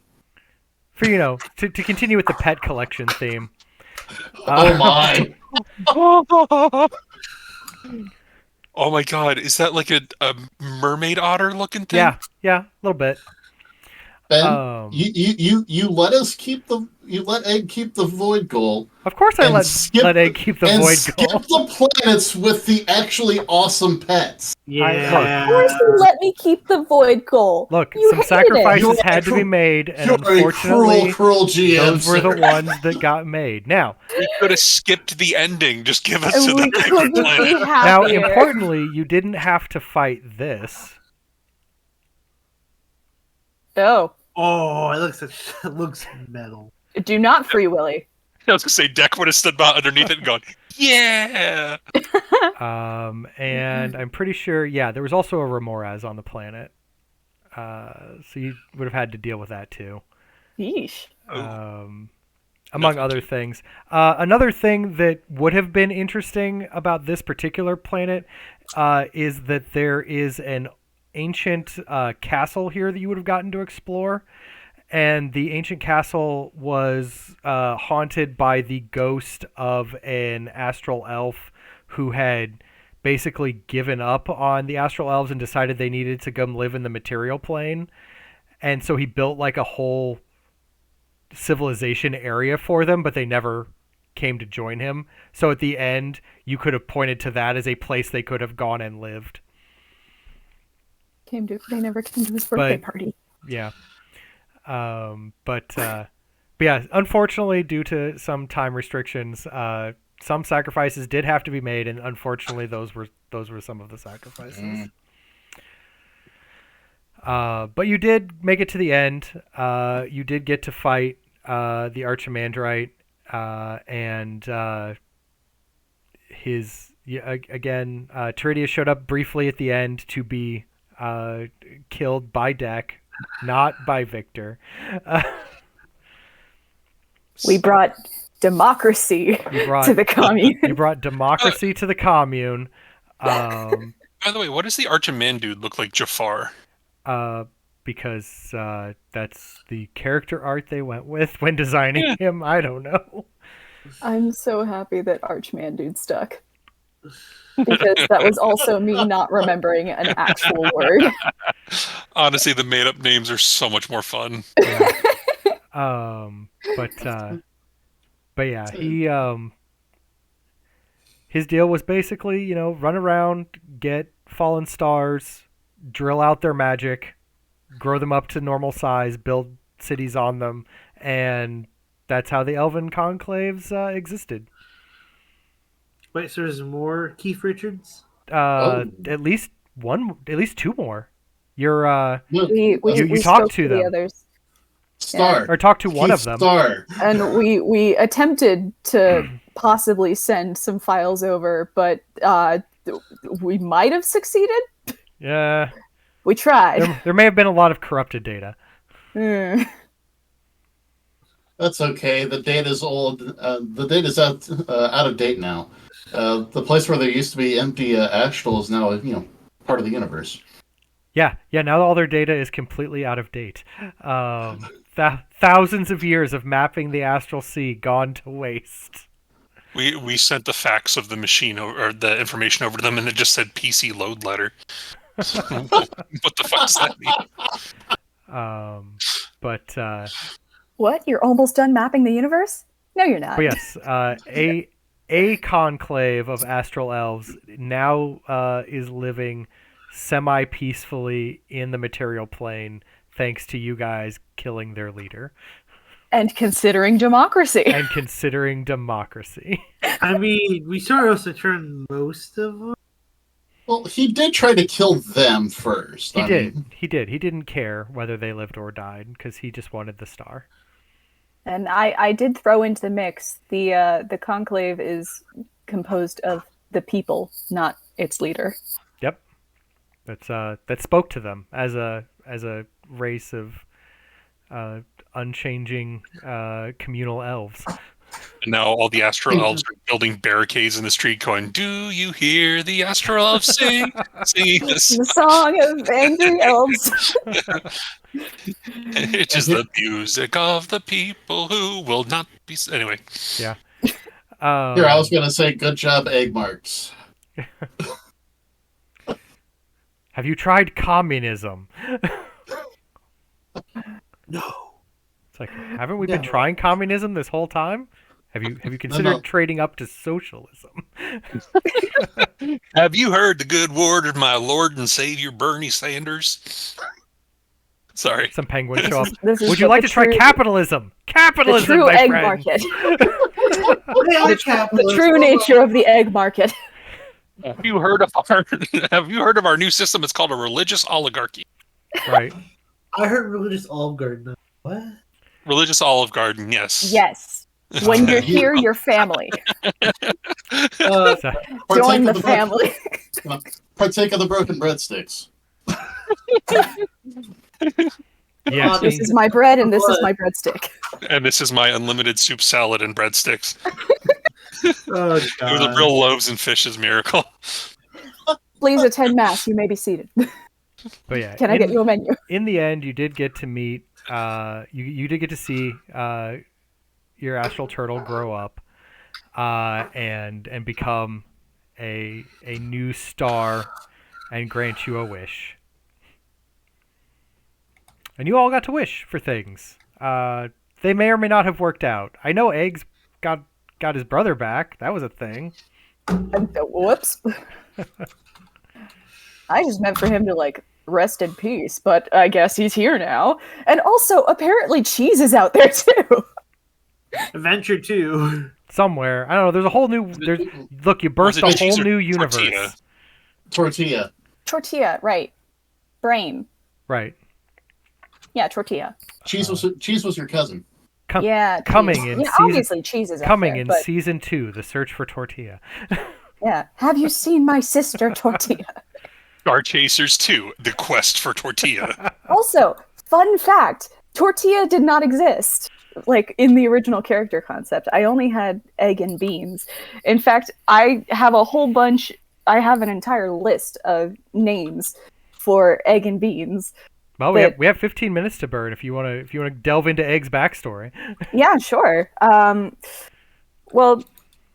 Initially I wasn't considering a Tabaxi bard because I had other more serious options that I could have gone with. I was considering a cleric, specifically a comet themed water genasi light cleric, because comets are made of ice, and I thought that would have been cool. No, that would have been neat.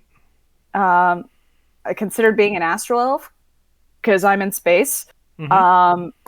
And I considered changeling sorcerer as well, specifically aberrant mind, because I wanted someone who was just crazy. But beans worked out, and the list of names that I had to choose from, first two, Salty Boy and Saucy Boy. Again, I was just throwing shit out on the page. Second two, Bowl and Plate. The third one was Egg and Beans. Fourth one, I actually managed to get 3 names in there. Soup, Sandwich, or Salad. That's part of the religious Olive Garden. Yeah. Not to mention the pasta menu. Right. Number 5 was Meat and Vegetable. My brother would have been Vegetable. But you just call them veggie. Yeah. 6, Juice and Squeeze. 7, Donut and Bagel. 8, Fish and Bird. 9, Pork and Beef. See, pork and beans would have worked too. That would have been good. And then I number 10, I couldn't not put David Meowie and Ziggy Stardust, but I figured those were better served as other characters. Those were good details. Wow. That's part of my culture. Nice. 11 was glue and paste. 12 was business and establishment. 13, pants and belt. 14, worms and snakes. 15, cough and sneeze. 16, bush and shrub. I need a shrubber. 17, lamp and light bulb. 18, creature and thing. 19, zinc and tin. I was running out of ideas. 20, I also got another 3 in this one. Fedora, bowler, or bucket. Bless you. Thank you. And number 21, lettuce and cabbage. I liked cough and sneeze. That one was pretty good too. Yeah. But yeah, I saw a lot of potential with egg and beans. I figured I could go with a little huevos rancheros and run with that. Yeah. Got a whole family out of it. Yeah. I don't know. While we're doing character things, deck anything for deck? So the initial concept that I had for deck was deck is Harengon. I really wanted to do that because I like playing the non-human races. Like I played when we did Descent into Avernus, I was a water genasi. Which, by the way, if you haven't watched it, go to the YouTube section. There are whole campaigns out there. It's awesome. But if so, I was like, I want to do something. So it was either going to be Harengon or it was going to be a Tortle. I was debating between the two, and then we were picking the races, and I was hearing what everyone else was selecting. I was like, I really want to try to a martial class, no spell casting, because I didn't want to have to worry about all that kind of stuff. And I settled on Rogue. So I was like, okay, Harengon, Rogue fits. You know, they got like the nimbleness and such.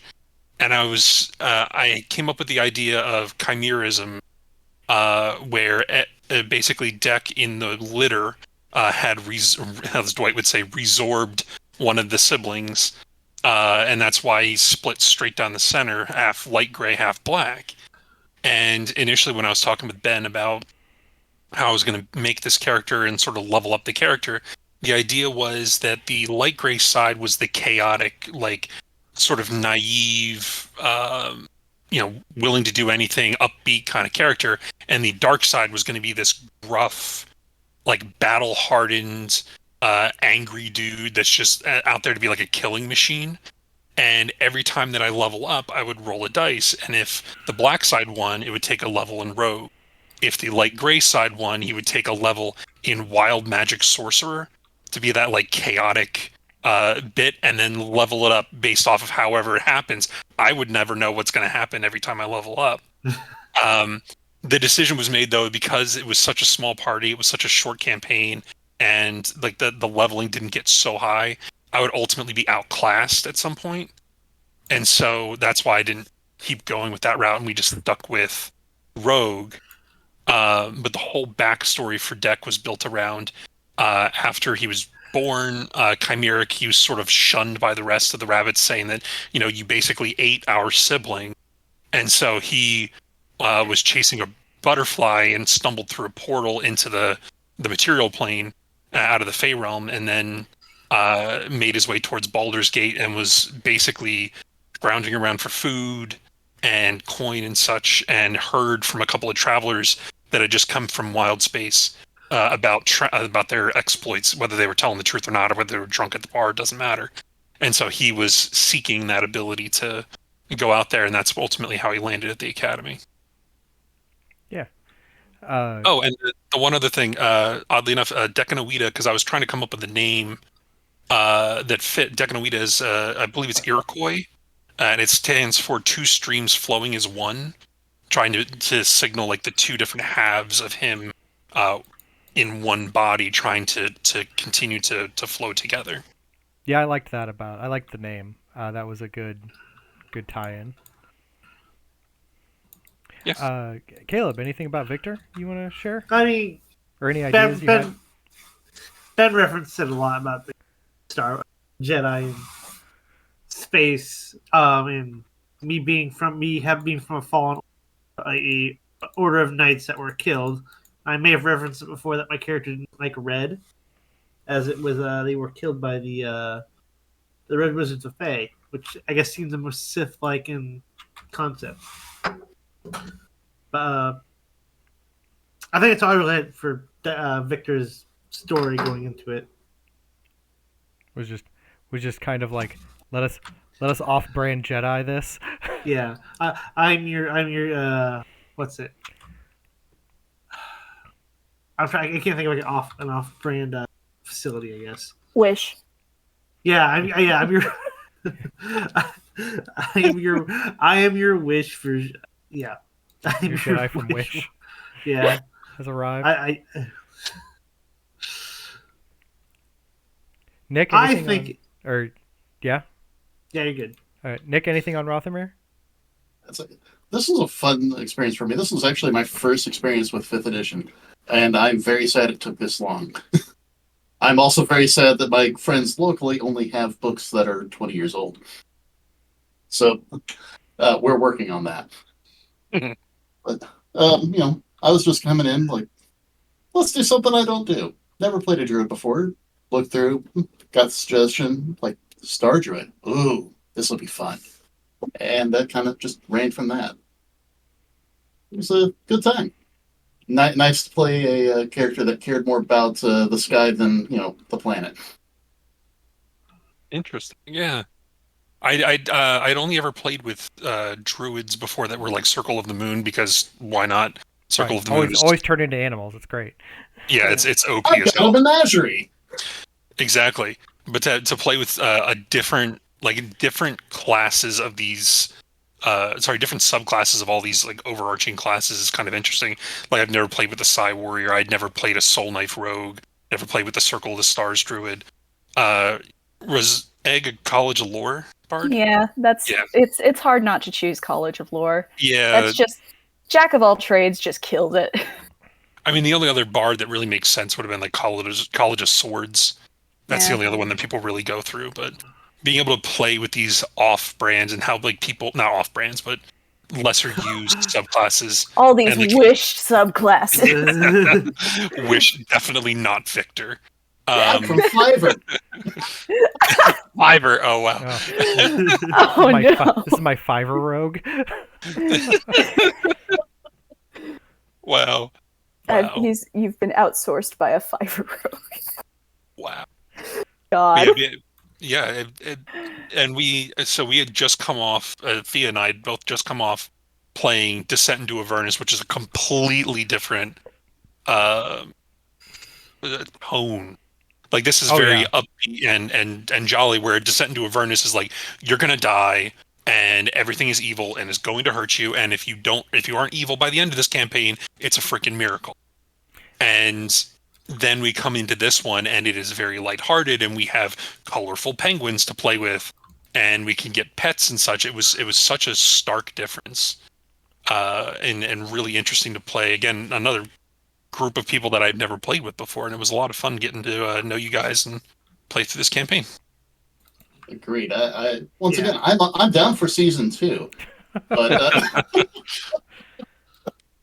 So important note. So this adventure as a whole was basically a converted, built off the back of a adventure from the Dungeon in a Box series, which is a subscription box set that you can get shipped to you all the time. Once a month, they send you an adventure map, minis, all that fun stuff that my wife had subscribed to, and we'd played through a couple of times just at home with our friends, but we'd only made it like 2 or 3 adventure books in before something would happen and the group would break up or whatever. And I'm like, I'm going to get to the end of this adventure one way or the other.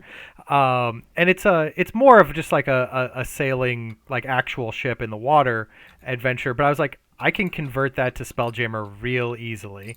And so, we sailed around space and we visited little cool planets and all the weird stuff that wasn't weird enough. I made weirder by grabbing stuff from Spelljammer or just finding weird add-ons to throw in that were, just I wanted it to be kind of light and bouncy, but also just when you see it, you're like, I've never seen that monster before in my life.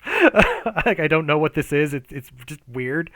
And I hope I gave you guys some of that. But important note, this was only one of their campaigns. And they do have another campaign that basically picks up where this one leaves off. Where you explore the world that you created with the wish. Wow. So maybe in the future, I don't know. I've got a few other projects I'm currently trying to convert over at the moment. So, but yeah, I hope I gave you guys some fun, interesting monsters to look at and some interesting locales to wander around in, and I hope forever are etched in your hearts is the Crab Court. And It forever exists. It might become my lock screen. It's beautiful.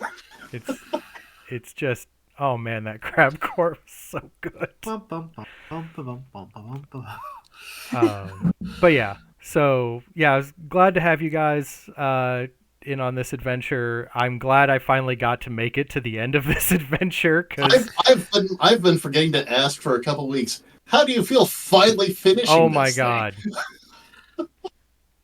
It's been great. The whole time, my wife has been like poking me, going, "So how does it actually end?" I'm like, "Actually, it's really good. We should eventually do this for real." Mhm. But no, I was real happy to get to the end of it. I got to see a lot of the things, kind of how the pieces kind of fit together, how the story kind of flows, various B and C plots that kind of wove themselves in and out. It was fun to read through the adventure and then try to figure out how to convert it into kind of like a Spelljammer narrative. And you guys were all fun to play with along with it. Like, there was a lot of good character interactions. It was really great to have for the longest time and for many occasions, a very poor social party trying their level best to do social things. What are you talking about? I don't know what you're on about. I think the highest plus before Egg arrived was +0. I think I might have had +1, but that was it. I was gonna say, Like, Sylvana may have had the +1 or something, but I know I either didn't. way, like, it was crazily low. It was like, well, I guess the dice is 100% determining whether this is good or bad. Yep. And it was fun to kind of, pun intended, roll with that and kind of see where that all played out and how that worked. So Yeah, we didn't really think that through at the beginning. We were like, okay, yeah, here's all of our characters. They go, okay, so who's your face? And it's like, shit. nah, it's fine. You don't need one. That's Yeah. it's important to know that you don't need to fulfill all of those roles. The adventure will play out as it plays out. Yeah, whenever you're at a deficit for something, you always find a way to figure something else out. As If opposed words to, don't work, swords suffice. yeah, muscle wizards cast fist. I mean, that's Right. That's how it works. But yeah. So any other final thoughts? We've reached the end of our scheduled time for this, but we can go a little longer if anyone's got anything they'd like to words of wisdom to end on. So now that the campaign is over, and we got the message back from Tardo. Tardo. Yeah. Bosun Tarto. Right. So now that we got the message back from her saying, like, get your butts back here. We still got stuff to do. How do you envision, like, now that we're heading back that way, like, where did you see our characters going? So I imagine, like, early on, before we added an egg and an egg brother to the crew, I had originally expected that post Wish it would kind of be one of those right off into the sunset moments where it's like you get your message from Tardo being like, we a collective amnesia has fallen upon the entire Spelljammer Academy, and we don't remember why you were gone, but our records show that you've been gone for like 3 years or more. What happened to you? How did we lose a ship this long? Get back here. You've got work to do. And then, like, you guys would head back and either just exist in a world where you knew what had happened, but just chalked it up, as far as they're concerned, like, chalked it up to, like, I don't know, space portals or something. We flew into a nebula and it was 3 years later when we came out. Maybe it was the Feywild. Who knows? Michael Jordan showed up, and it became a Space Jam. Right. Everybody get up. It's time to Time to slam slam y'all. down. And but no, Got so it. but yeah, you get back and like something like that would happen where you just continue doing that thing where you always wanted to be Spelljammers, and this was a way to get back into the good graces of your previous friends and employers, and it would all just kind of be good. Or you'd get back, tell them about your grand adventure, and they'd be like, "Oh, well, that all tracks, and that's amazing. We have, cooler things for you to do because obviously you're a lot cooler than when you left." Or you would just kind of realize at the end that maybe even though you really wished that you could go home, you didn't need to, and you just kind of toss the sending stone and fly off into wild space to go have wild space adventures and just never go back. Yeah, we go back to Spelljammer Academy. It's like, look at me, we're the captains now, and we just take over the entire thing. Like, we're just gonna run this now. We're gonna do a better screening process with all of your new cadets so that we don't get another Meekin issue here. Right. Who's me? And they would say, "What's a Meekin?" Yeah, and they're we'll go, like, "No, what's a never Meekin?" mind." Exactly. You wouldn't get it. Right. This is why we're in charge. We wished upon a star so that you wouldn't remember him. You don't gotta worry about it. You're welcome. But yeah, something like that's kind of how I imagined one of like the three possibilities of either going back two different ways or just not going back at all. I figured it'd be like a go back, say, yeah, here's what happened. Oh, well, you want us to do? We don't follow orders now. I mean, that may also be true. You could just show up and just be like, "We can help. We can help if you need it. Yeah. We need some R&R though. We're gonna be in Greyhawk. So yeah." right, and then just like park your ship in Greyhawk for a while and then leave whenever you feel like it. Yeah, something like that. Like you're high enough level adventurers now where you could get away with something along those lines, where you're just like, stop in, check in, let them know what happened, and then be like, we don't work for you anymore, and just go be adventurers somewhere else. And we're taking our ship with us. Well, I mean, it is your ship. It's not Yes. theirs. The Ruby of the Astral Sea. Yes. The officially Rhodes. finally named Ruby of the Astral Sea. Post campaign? No. It Oh, got no, named no. like somewhere mid campaign. Ah. No, it got named fairly early on. We just didn't. I think it went like very two often. whole island areas without being named. It did. Rhodes. Ruby Just of the the Astral ship. Sea. I don't think it got named until the Giant Spur. Probably. That's but all yeah. I got. So that was, but anyway, that was the campaign. Anyway, those of you watching, probably later because I don't see too many people in chat at the moment.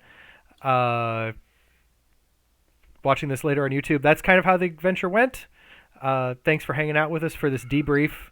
It was kind of fun to get together with everyone and kind of go over the adventure and just kind of reminisce a little bit about it now that we've finally kind of together made it through to the end.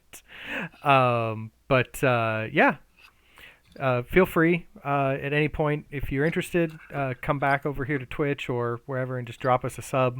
If you got Twitch Prime, we enjoy those. They're free for you and us. Bezos doesn't need the money. Bezos does not need the money. Trust me, he's got plenty. and he's giving you some, possibly to give to us.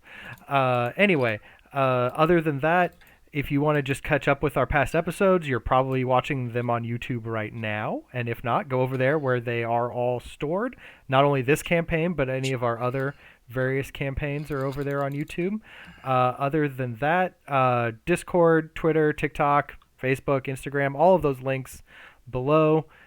Discord link is probably popping up in the chat anytime soon. I believe we have Tomb of Annihilation scheduled for tomorrow. It's Tomb of Horrors now. It is now moved on to Tomb of Horrors. They finally, if I remember, I've been waiting for them to get off the boat and get into the Tomb of Horrors, and we're finally going to finish off Acererak at some point by going through his tomb and beating him up and taking his things. So definitely watch that. Tomb of Horrors is always a fun watch, no matter the edition that you watch it in.